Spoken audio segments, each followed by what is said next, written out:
The bridge collapsed over a river north of Seattle Thursday evening, dumping vehicles into the river and sparking a rescue effort by boats and divers as 3 injured people were pulled from the chilly waterway. Luckily, no one was killed, but the collapse still raises more questions about the safety of our aging infrastructure.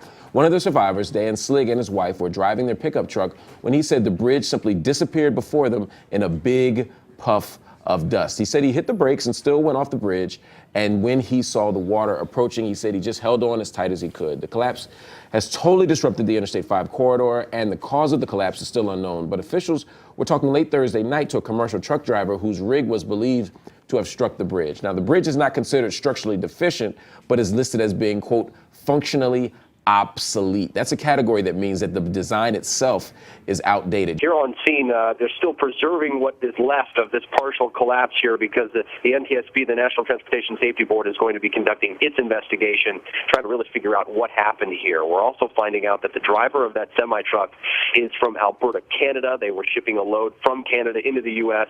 when they somehow clipped that top steel beam here. And as you mentioned, the bridge it was built in 1955, and because it was old, it's susceptible to single impact damage, and that is, in other words, if there is a single impact where that truck hit the steel beam, it could likely have a greater impact of a larger area. As you can see here, it's a large section of this bridge crossing over the Skagit River. So that's one thing they're going to take into account here as well. As far as inspections, it was inspected back in November. 7 months ago. It checked out okay to those state and federal safety standards, and WashDOT here in our state tells us that it was okay for vehicles to drive over.